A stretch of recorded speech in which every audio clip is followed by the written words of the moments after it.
would you like to make the Yeah. announcement? Thank you, Elon.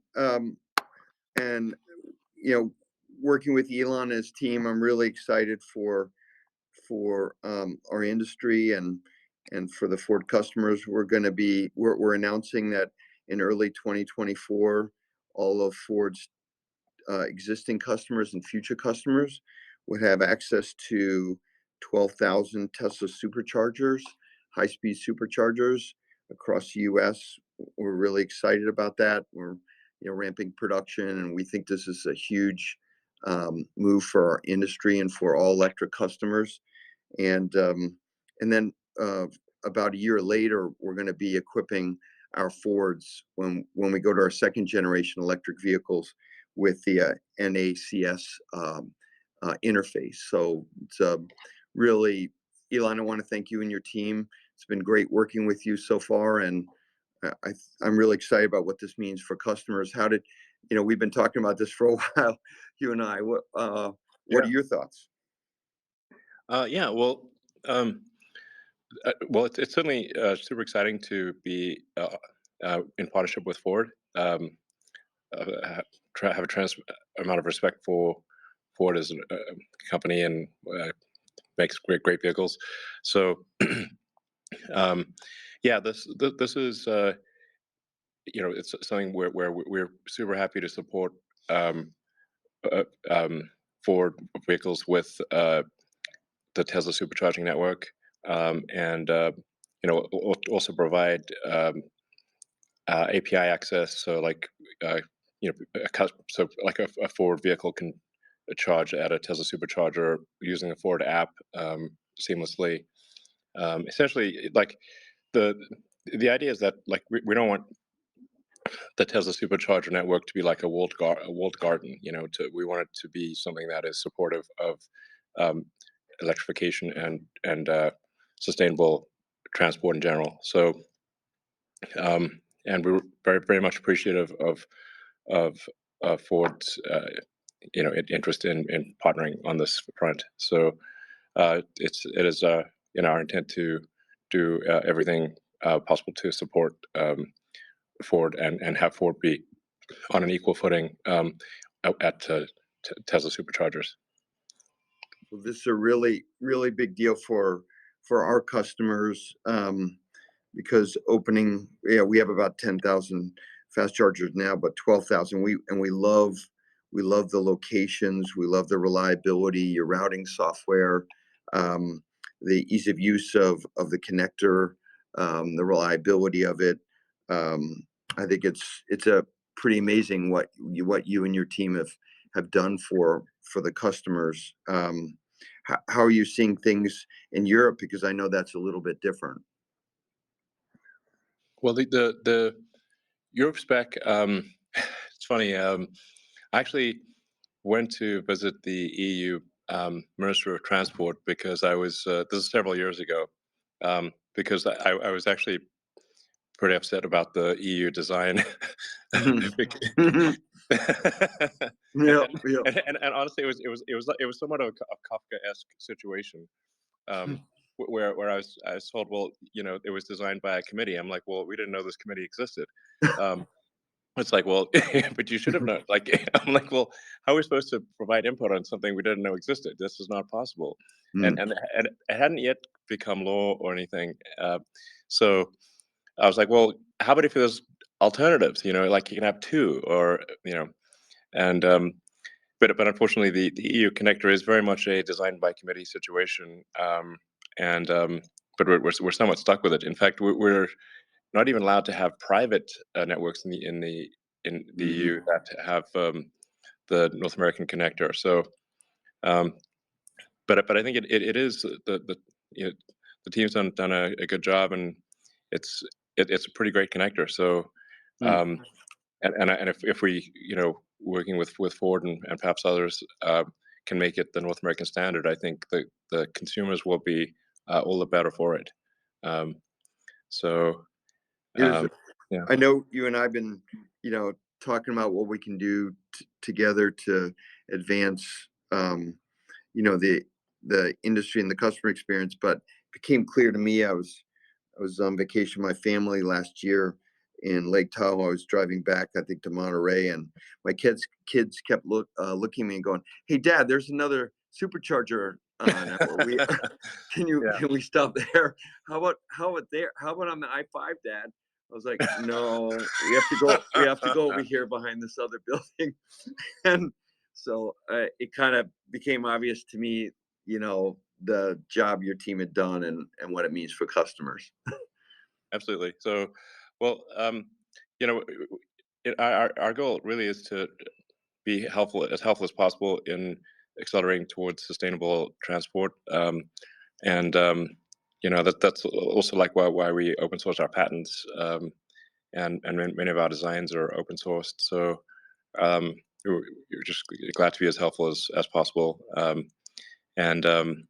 And I think I think you alluded to it, but we should mention that there will be an adapter in the Yeah. interim.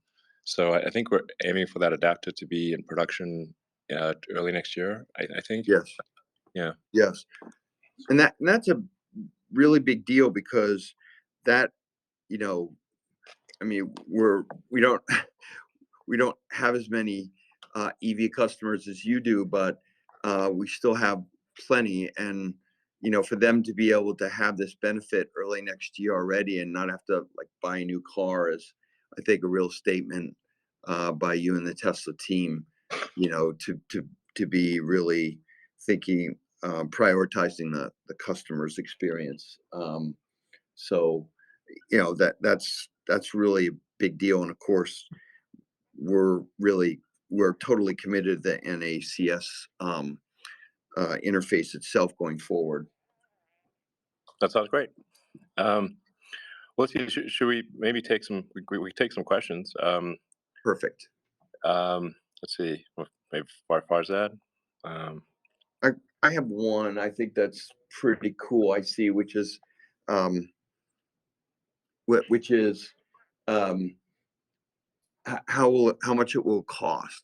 And so I was thinking that's a good one. We'll obviously try to sure. make it as affordable and competitive as possible early next year. And we'll have different kinds of payment options like subscriptions, etc. Yeah, it's. I think it will not be cost prohibitive. It'll be something that's quite affordable. In the hundreds of dollars range. It's an adapter, so it's not super expensive. Yep. Let's see. So, Farzad, did you have a question Sure. or comment? Yeah. No, thank you for bringing me up. Hi, Elon. Hi, Jim. Congrats on the announcement.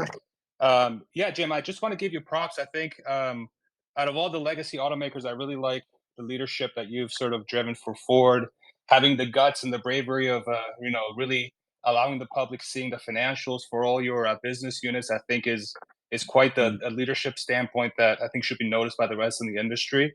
How do you view that decision within the context of sort of this decision here today? And what are some of the, I guess, challenges or things that you've been able to learn from going through this transition to sort of this next generation of Ford? And sort of, I just high level, how are you thinking about Ford where it stands today? I think it's just very impressive how y'all decided to do that. I think it's really really cool. Well, I think, obviously Tesla, you know, stormed through the train station like 300 km/h Shinkansen. So it's like, we're learning a lot. I'd say um, splitting out the business really has been a game changer for us because it's given us a lot. Like we really are focused on like this decision on trying to work on behalf of the customer.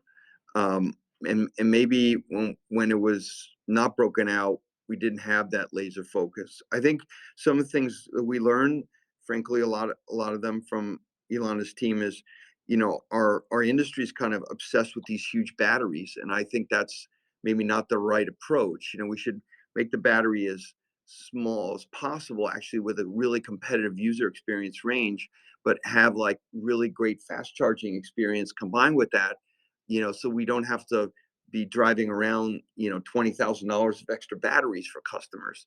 Yeah, Um, exactly. and yeah, so I think I've learned that. And also, the embedded electrical architecture, fully updatable vehicle. Like, it's super hard what Tesla's done, and I totally respect them, to do that, to make a fully software updatable vehicle, and we're in the process of doing, but it's super hard. It's super hard, yes.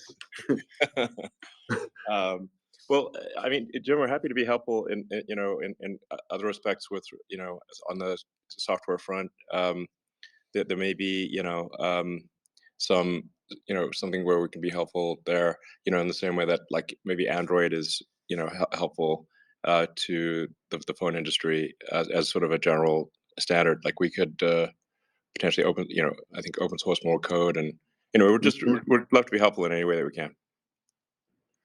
Yeah. I think that's super important. It shouldn't stop now. I'm actually really interested, Elon, in your experience so far in Corpus Christi and processing raw materials. It seems like you're really learning a lot. Yeah, I mean, our actual goal is to do the least amount possible, but then we end up hitting these choke points, or we anticipate hitting choke points.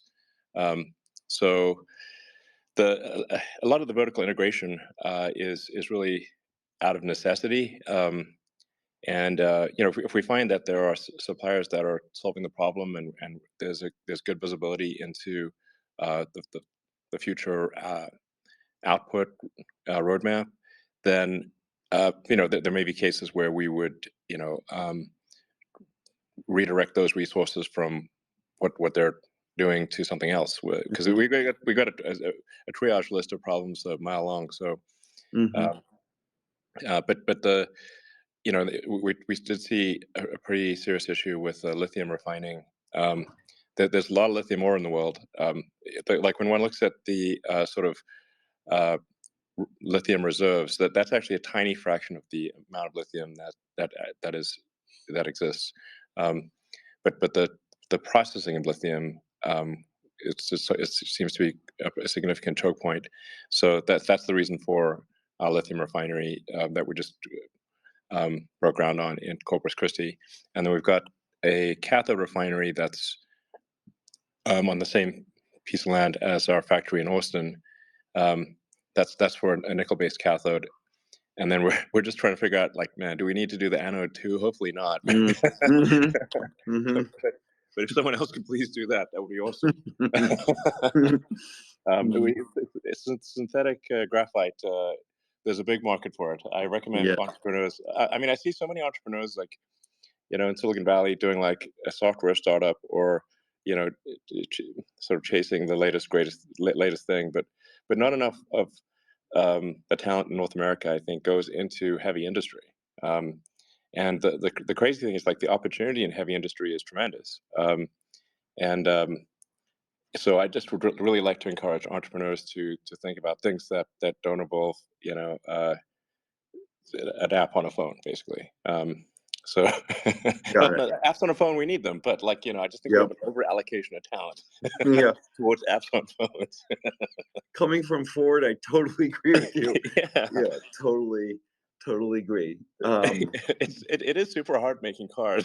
So well, it's super hard making embedded electrical architectures too. Right back at you. Yeah, definitely. And it's like, I guess, California gets a lot of flack, but I have to say, like, the Tesla and SpaceX teams in California are work like hell.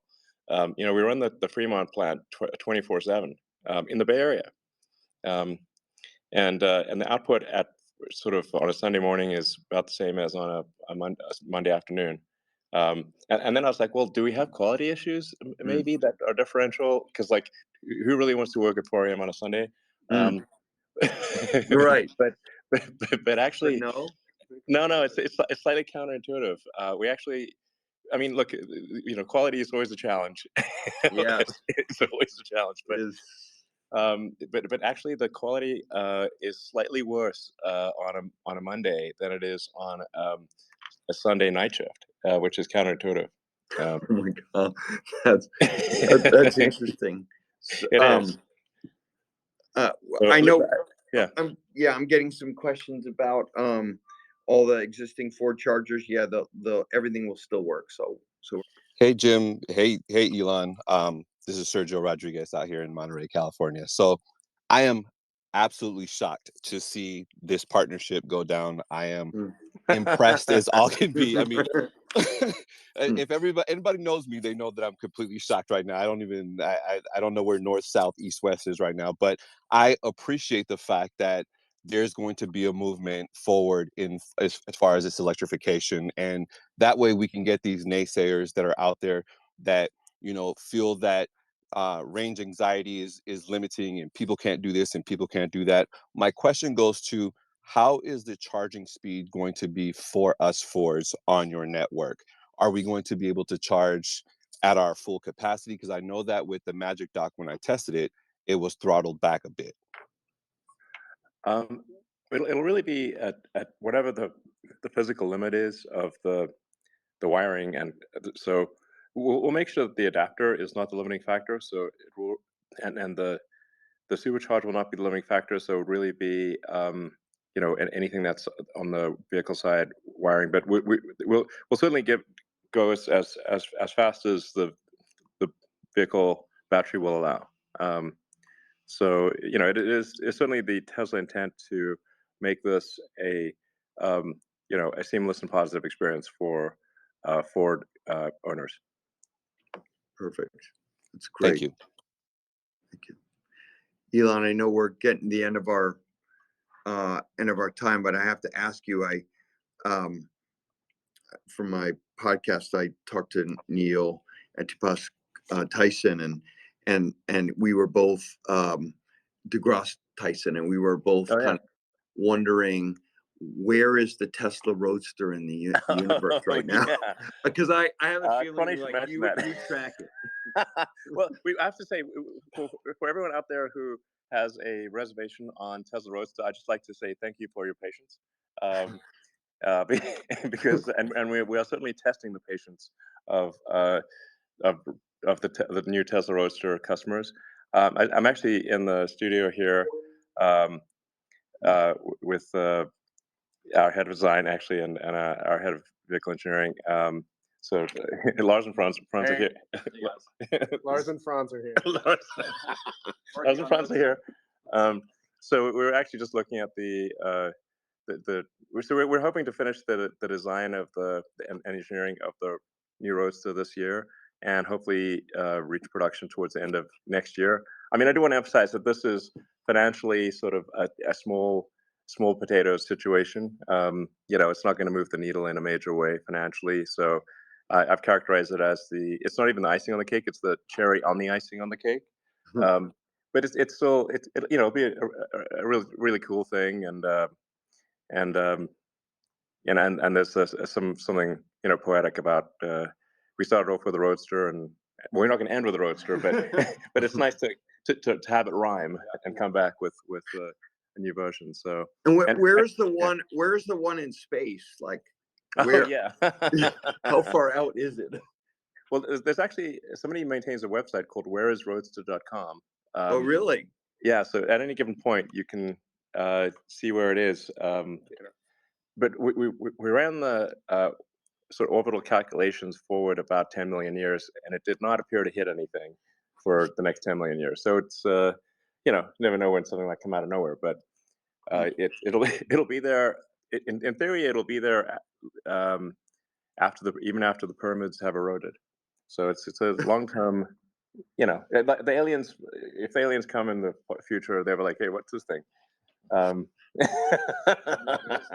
then we have a tiny Roadster, like a Matchbox car Roadster, on the dashboard of the Roadster. So they'll be like, maybe they'll think they must have worshipped these things. This must be like their religious symbol of something, Yeah, I don't know. But yeah, that's cool. I just want to thank Elon, to you and your team for working together on behalf of all of our customers, and for all the customers calling in. Just want to thank you for doing so. We're really pumped up about working with you to make our customers' lives better, and we're really thankful for your partnership.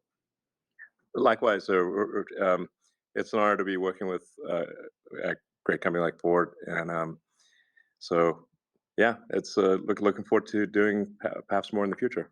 So. Well, yeah, and let's do this again. I've learned a lot, and yeah, it's a great platform. All right, cool. Sounds good. Thank you.